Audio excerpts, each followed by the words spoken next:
Saya gendong di tangan saya Alkitab dan Al-Quran. Saya sudah beli Alkitab, saya udah baca, tapi saya belum ada yang nuntun. Karena saya pengen tahu aja. Justru waktu itu hati saya jahat. Mudah-mudahan saya temukan di dalam Alkitab ini ayat yang bisa ngerjain orang Kristen. Nah, kemudian ketika saya gendong kedua buku suci ini, Pak, lalu saya berdoa dengan cara yang lama. Ya Allah, ya Rabbi, tunjukilah kepada saya sesungguhnya saya dalam keadaan kebingungan. Bla bla bla bla, doa saya, Al-Qurannya jatuh, Pak. Perkenalkan, nama saya Raden Alam Damanik. Sejak kecil saya hidup di tengah-tengah agama saya yang lama, seorang Muslim. Dan saya termasuk fanatik ya. Saya sangat tidak suka dengan Kristen karena pemahaman saya ketika saya di dunia lama saya, Kristen itu Tuhannya kok tiga, gitu. Terus Isa Al-Masih atau Yesus itu kok dibilang anak Tuhan. Ya, pokoknya apa yang diketahui oleh saudara saya umat Muslim, ya itu yang saya ketahui sama seperti itu. Apa yang didoktrin, apa yang diajarkan oleh ustadz, oleh guru, ya itu yang kita imani seperti itu.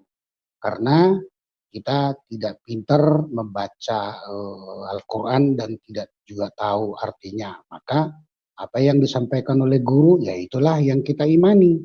Lalu banyak ayat-ayat di dalam Al-Quran itu yang saya temukan menjadi menggelitik hati saya. Banyak ayat-ayatnya. Termasuk dalam praktek ketika saya sholat.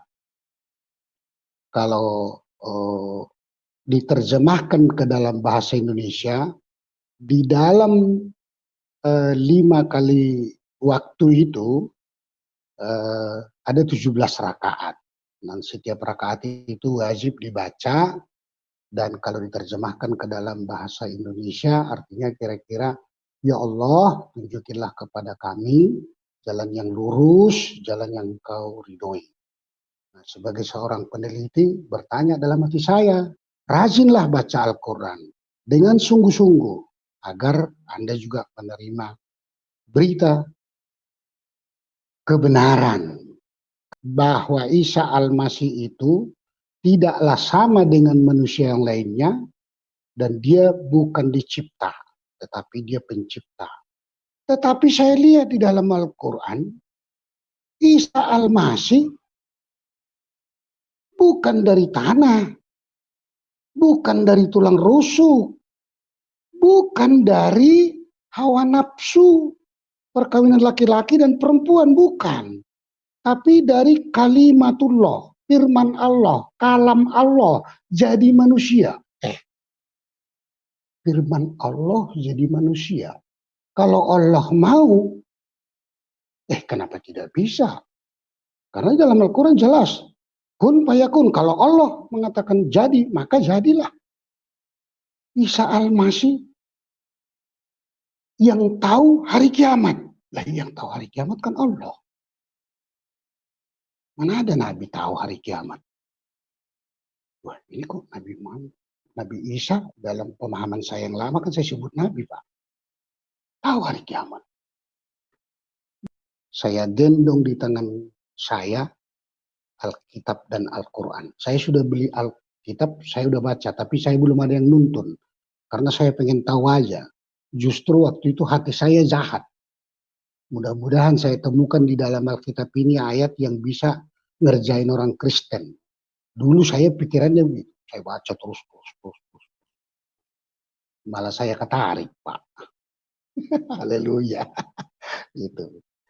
Nah, kemudian ketika saya gendong kedua buku suci ini, Pak, lalu saya berdoa dengan cara yang lama.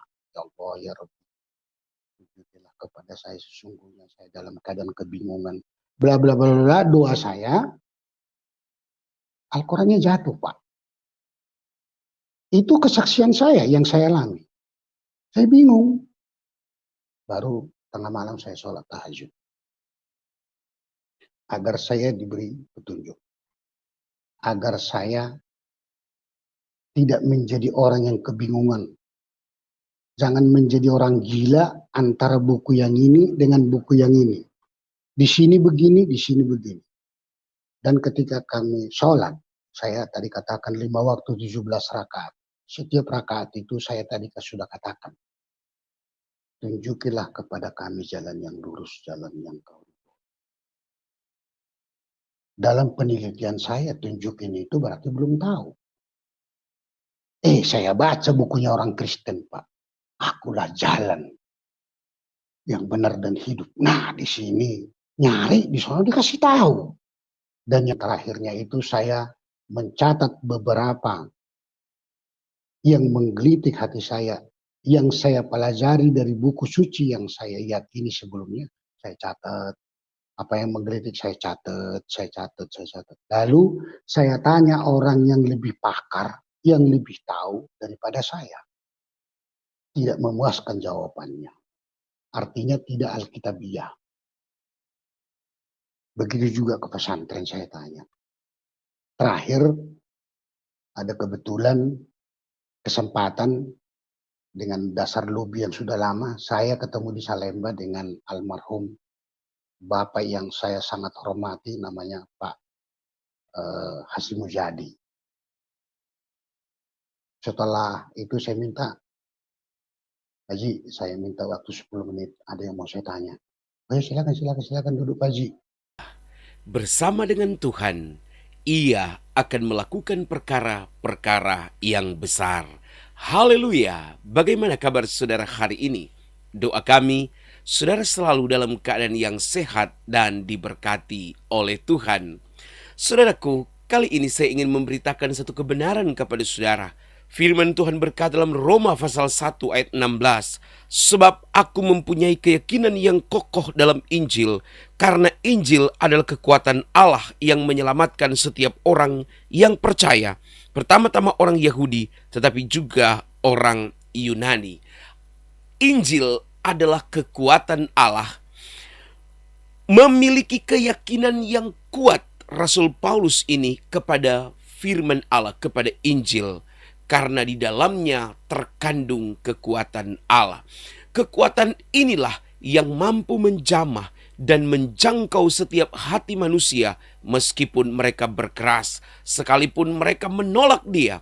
Sebagaimana Rasul Paulus, meskipun dia pertama-tama menolak kebenaran, dia menolak untuk menerima terang, dia menolak untuk membawa dirinya mendapat cahaya dari Allah itu. Tetapi karena kekuatan Allah yang besar lewat Injilnya itu bisa untuk melunakkan atau melembutkan hati yang keras. Haleluya. Saat ini bersama-sama kami mari kita akan saksikan sebuah tayangan yang kami percaya dapat memberikan berkat khusus kepada kita, untuk kita lebih kokoh, untuk kita lebih lagi mempertahankan iman kita kepada Yesus Kristus. Sama-sama saksikan tayangan berikut ini. Salam, selamat malam saudaraku yang dapat menyaksikan acara yang luar biasa ini. Assalamualaikum warahmatullahi wabarakatuh. Assalamualaikum itu bukan bahasa agama, tapi itu adalah bahasa Arab, yang di Arab itu sendiri bukan hanya agama Islam yang ada di Timur Tengah. Jadi orang Kristen pun di Arab Saudi, karena saya juga pernah di sana, ya itu yang dipakai karena itu bahasa negara. Sama dengan di Indonesia. Kalau saya sebut selamat pagi atau yang lain menyebut selamat pagi, kita tidak tahu dia itu agamanya apa karena itu bahasa. Jadi assalamualaikum itu salam sejahtera buat kita. Waalaikumsalam, salam sejahtera juga buat Anda yang datang. Jadi itu bukan bahasa agama, tetapi itu adalah bahasa Arab. Perkenalkan, nama saya Raden Alam Damanik. Sekarang sudah tua, berumur 65 tahun. Sejak kecil saya hidup di tengah-tengah agama saya yang lama, seorang Muslim. Sampai umur masuk sekolah, ya saya diajak untuk mengaji dan lain-lain sebagainya, ajaran yang diturunkan oleh orang tua. Saya ikut kakek saya karena saya anak yatim, jadi kami 4 bersaudara. Untuk meringankan beban ibu saya dibawa oleh kakek saya. Saya umur 2 tahun dibawa kakek saya, kebetulan kakek saya seorang muslim, tentu anak kecil, apa yang diajarkan orang tua, yaitu yang diikuti. Jadi dengan sendirinya saya menjadi seorang muslim. Setelah saya SD, masuk kelas 1 sampai kelas 6, pulang sekolah dasar, ya saya diajak naik sepeda, ya belajar ngaji, seperti itu sampai SMP. Kemudian saya merantau ke Jakarta, memperbaiki kehidupan. Singkat ceritanya bla bla bla, ya sholat tidak pernah tinggal, dan saya termasuk fanatik ya waktu di agama saya yang lama. Saya sangat tidak suka dengan Kristen karena pemahaman saya ketika saya di dunia lama saya, Kristen itu Tuhannya kok 3 gitu. Terus Isa Al-Masih atau Yesus itu kok dibilang anak Tuhan. Ya, pokoknya apa yang diketahui oleh saudara saya umat muslim, ya itu yang saya ketahui, sama seperti itu. Apa yang didoktrin, apa yang diajarkan oleh ustadz, oleh guru, ya itu yang kita imani, seperti itu. Karena kita tidak pintar membaca Al-Quran dan tidak juga tahu artinya. Maka apa yang disampaikan oleh guru, ya itulah yang kita imani. Seperti itu. Nah, kemudian saya menikah setelah bekerja di Jakarta pada tahun 90. Saya membaca-baca Al-Quran itu lebih dalam. Setiap kali kita bulan Ramadan itu kan ada waktu buat kita untuk mempelajari lebih dalam tentang Al-Quran supaya kita hatam Quran, seperti itu, saudaraku. Nah, jadi dalam mempelajari Al-Quran itu ini satu yang saya ketahui ya, bahwa Tuhan itu luar biasa. Ada orang oleh karena mimpi, oleh karena bertemu, oleh karena suatu keajaiban. Saya karena belajar. Jadi saya belajar. Lalu banyak ayat-ayat di dalam Al-Quran itu yang saya temukan menjadi menggelitik hati saya. Banyak ayat-ayatnya. Termasuk dalam praktek ketika saya sholat. Kalau diterjemahkan ke dalam bahasa Indonesia, di dalam 5 kali waktu itu ada 17 rakaat. Dan setiap rakaat itu wajib dibaca, dan kalau diterjemahkan ke dalam bahasa Indonesia artinya kira-kira, ya Allah, tunjukilah kepada kami jalan yang lurus, jalan yang Engkau ridhoi. Nah, sebagai seorang peneliti bertanya dalam hati saya, tunjukilah, berarti belum tahu. Saya catat. Lalu saya terus baca di dalam Al-Quran. Saudaraku muslim yang memonitor, rajinlah baca Al-Quran dengan sungguh-sungguh agar Anda juga menerima berita kebenaran. Karena saya itu diurapi Tuhan mempelajari. Lalu dalam keyakinan saya yang lama, bahwa Isa Al-Masih atau orang Kristen bilang Yesus Kristus itu dia nabi, bukan Tuhan. Kenapa orang Kristen menyebutkan dia Tuhan? Kan menggelitik juga. Jadi kalau ada persamaan dengan kesaksian orang, ya biarkan. Tapi yang saya saksikan, apa yang saya ketahui, dan kemudian apa yang menggelitik hati saya, dan saya teliti.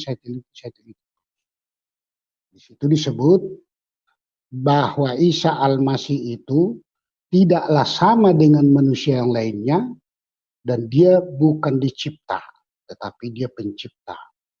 Kalau Adam diciptakan Allah dari tanah, manusia pertama. Manusia kedua diciptakan Allah dari tulang rusuk.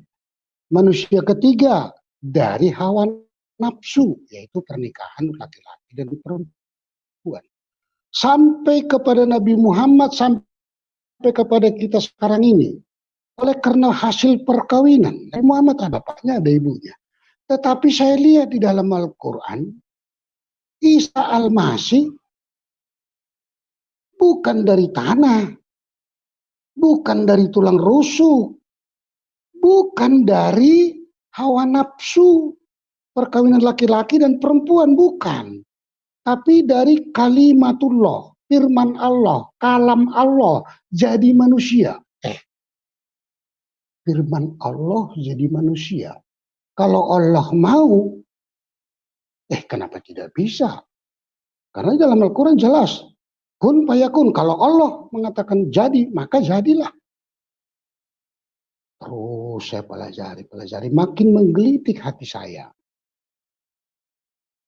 Terus kemudian saya menemukan di dalam Al-Quran, silakan saudaraku yang lain yang muslim, ada 25 kali disebut nama Isa Al-Masih.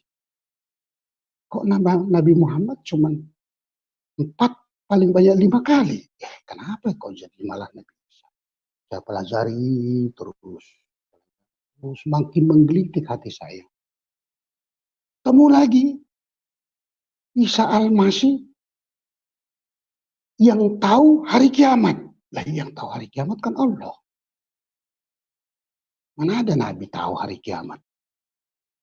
Wah, ini kok Nabi Muhammad, Nabi Isa dalam pemahaman saya yang lama kan saya sebut Nabi, Pak. Tahu hari kiamat. Di dalam Alkitab tidak ditulis, Pak, bahwa umur 5 tahun Isa Al-Masih tidak ada ditulis dalam Alkitab menciptakan burung. Berarti berdarah, bernyawa, ada rohnya. Tapi dalam Al-Quran ada, Pak, bahwa Isa Al-Masih, Yesus Kristus, dapat menciptakan burung dari tanah, terbang. Kalau manusia sehebat apapun ilmunya sampai kepada abad 2021 sekarang ini, menciptakan yang bergerak bisa. Dan mobil itu bergerak, pesawat bergerak, kapal bergerak, sepeda motor bergerak. Tapi kan nggak bernyawa, nggak ada rohnya, nggak ada darahnya. Handphone ini hidup, mobil bisa hidup, tapi nggak ada rohnya dan dia tidak bisa punya roh. Kalau ciptaan manusia, diciptakan manusia, tidak ada roh. Tapi kalau Yesus Kristus, Isa Al-Masih, burung diciptain, Pak. Ada dalam Al-Quran itu. Terbang. Jadi dia menciptakan bukan hanya hidup, bukan hanya bergerak, tapi punya roh, punya darah, terbang, burung. Belum ada, Pak, sehebat apapun ilmu orang menciptakan yang punya roh, punya darah dia, bisa terbang dia sendiri tanpa bensin. Berarti ini siapa ini Isa Al-Masih? Kan gitu. Lalu kemudian penasaran. Mohon maaf, ini yang saya alami. Saya masih dalam kebingungan pada saat itu. Saya gendong di tangan saya Alkitab dan Al-Quran. Saya sudah beli Alkitab, saya sudah baca, tapi saya belum ada yang nuntun. Karena saya pengen tahu aja. Justru waktu itu hati saya jahat. Mudah-mudahan saya temukan di dalam Alkitab ini ayat yang bisa ngerjain orang Kristen. Dulu saya pikirannya begitu. Saya baca terus. Malah saya ketarik, Pak. Haleluya. Gitu. Nah, kemudian ketika saya gendong kedua buku suci ini, Pak, lalu saya berdoa dengan cara saya, cara yang lama. Ya Allah, ya Rabbi, tunjukilah kepada saya sesungguhnya saya dalam keadaan kebingungan. Bla bla bla bla, doa saya, Al-Qurannya jatuh, Pak. Itu kesaksian saya yang saya alami. Saya bingung. Baru tengah malam saya sholat tahajud. Agar saya diberi petunjuk. Agar saya tidak menjadi orang yang kebingungan. Jangan menjadi orang gila antara buku yang ini dengan buku yang ini. Di sini begini, di sini begini. Dan ketika kami sholat, saya tadi katakan 5 waktu 17 rakaat. Setiap rakaat itu saya tadi sudah katakan. Tunjukilah kepada kami jalan yang lurus, jalan yang kau. Dalam penelitian saya, tunjukin itu berarti belum tahu.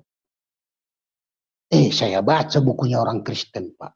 Akulah jalan yang benar dan hidup. Nah, di sini nyari, di sana dikasih tahu. Makin menggelitik hati saya, makin menggelitik hati saya.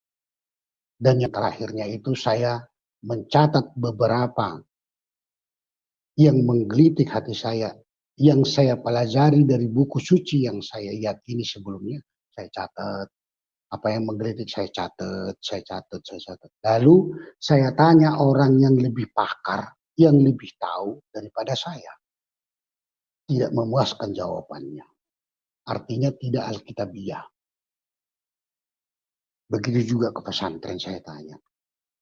Terakhir ada kebetulan kesempatan dengan dasar lobby yang sudah lama, saya ketemu di Salemba dengan almarhum Bapak yang saya sangat hormati, namanya Pak Hasyim Mujadi.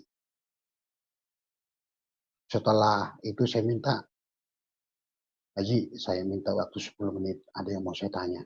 Oh ya, silakan duduk Pak Haji.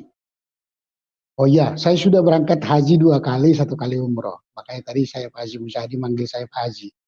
Terus kemudian saya ajukan pertanyaan bla bla bla bla bla yang menggelitik hati saya itu ternyata bukan 10 menit, hampir 3 jam. Terus sharing, tukar pikiran, bukan berdebat, tukar pikiran. Tapi terakhir dia bilang, Pak Haji, kebanyakan pertanyaan loh. Saya masih banyak kerjaan. Jawaban saya, imanmu yang menyelamatkan engkau. Nah, itu kata beliau. Oh ya sudah Pak, terima kasih. Assalamualaikum, saya salam. Saya pulang. Ingat-ingat, imanmu yang menyelamatkan engkau kan ada di dalam Al-Quran, yang ada dalam Alkitab. Tapi sudahlah, memang iman kita yang menyelamatkan kita.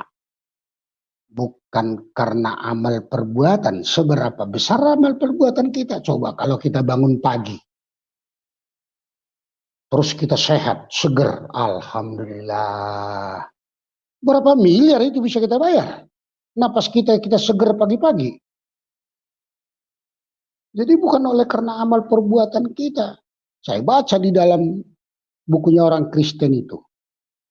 Oleh karena kasih karunia, karena sayang banget Allah sama kita. Wih, luar biasa ini. Bukan oleh karena kita ganteng, karena suku ini, karena amal perbuatan, karena kita soleh.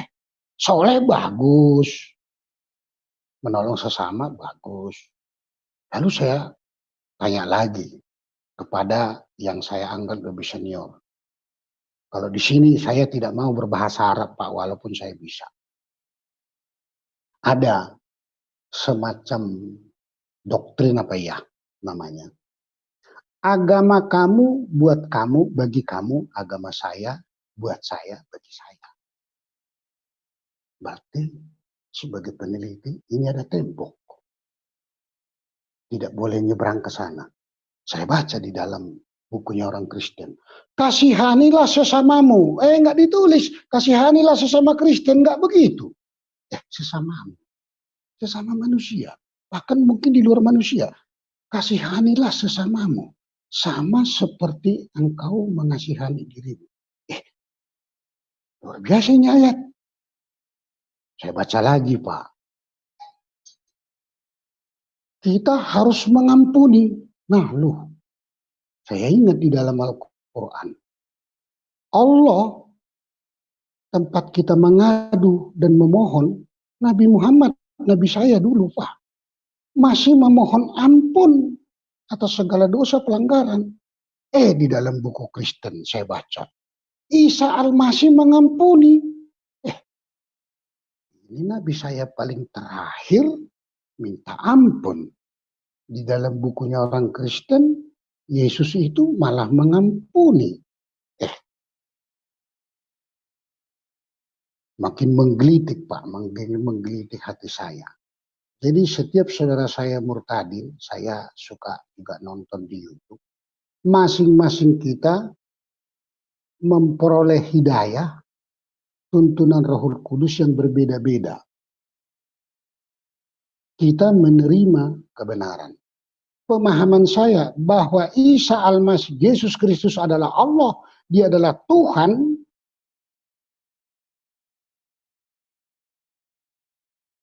bukan saya dipaksa untuk mengaminkan itu, meyakinkan itu karena dapat sogokan, atau karena dikasih hadiah, atau karena dapat jabatan. Tidak. Justru, ya mohon maaf, kalau saya bilang semua saudaraku yang murtadin pasti mengalami cobaan dan goncangan penderitaan ikut Yesus. Tapi kenapa kita bertahan? Karena kita ada kepastian. Karena Yesus Kristus, setelah saya pelajari, lama-kelamaan makin tahu, di sini ada kepastian. Yesus itu pergi ke surga. Disiapin tempat bakal kita. Kalau kita percaya Dia nanti akan datang jemput kita. Tapi jangan hanya dibaca, diamalkan. Ada lagi perintahnya. Pergilah sampai ke ujung dunia. Jadi jangan bilang hanya di Arab. Sampai ke ujung dunia. Lah dunia ini di mana ujungnya? Sampaikanlah berita keselamatan. Dan baptislah mereka di dalam nama Anak, Putra, dan Roh Kudus. Jadi Yesus datang itu bukan bawa agama.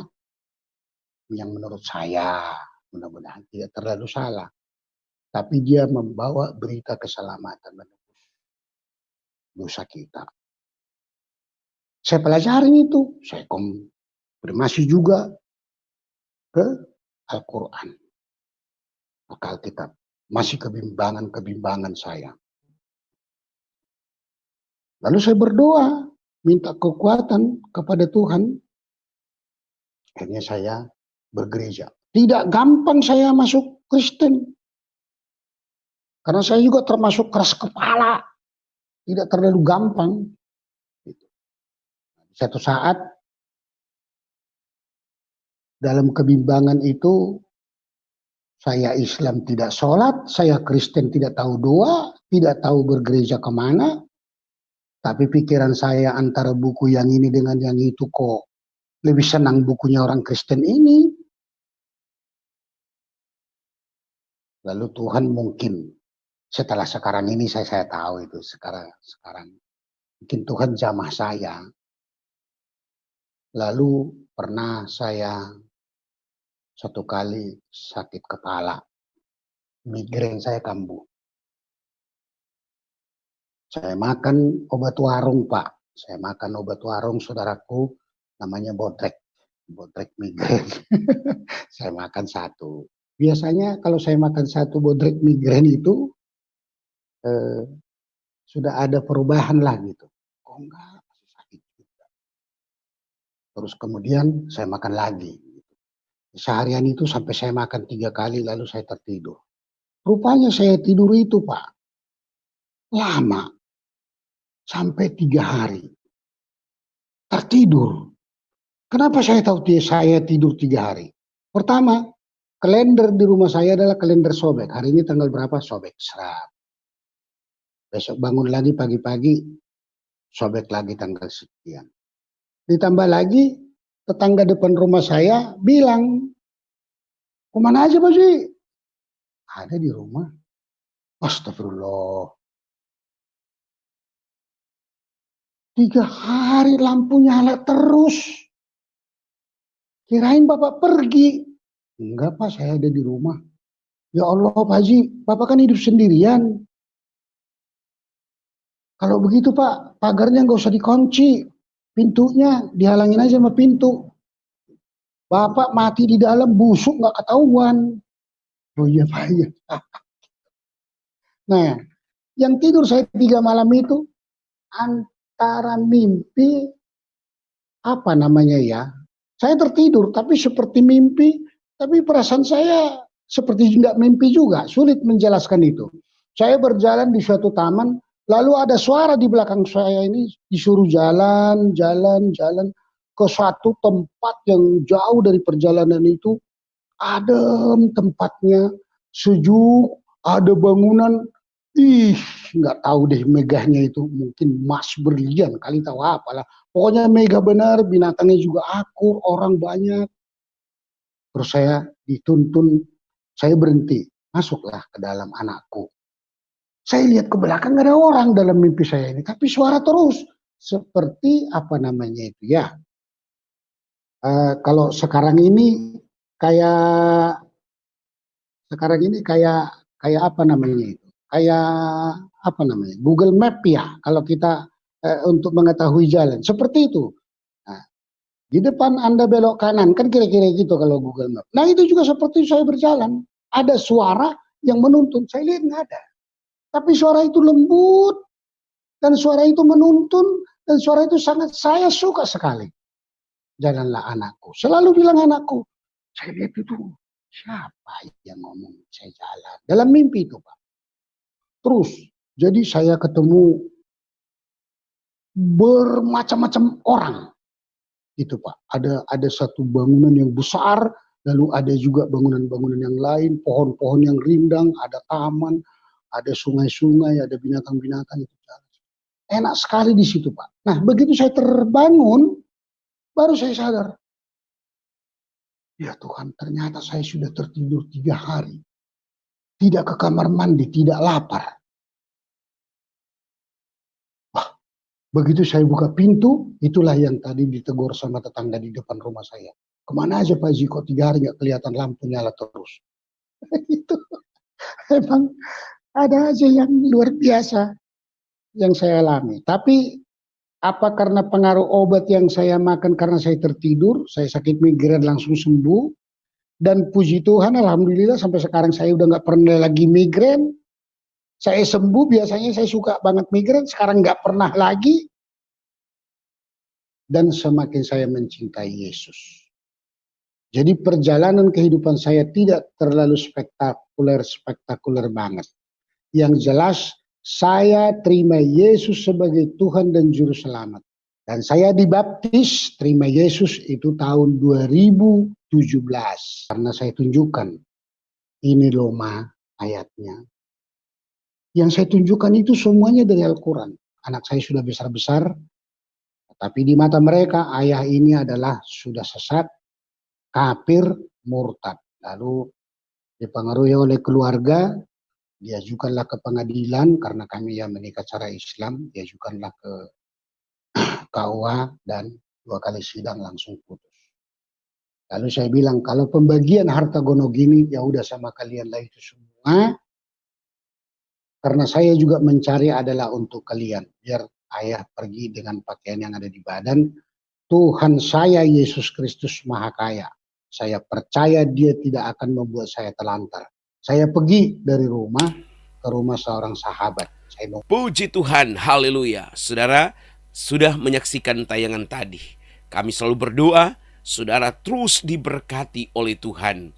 Jangan lupa untuk terus mendukung channel ini. Bagikan kepada sekalian banyak orang, supaya mereka juga diberkati oleh Tuhan, sama seperti kita semua. Saudaraku, sampai berjumpa lagi dalam program acara kami selanjutnya. Tuhan Yesus memberkati.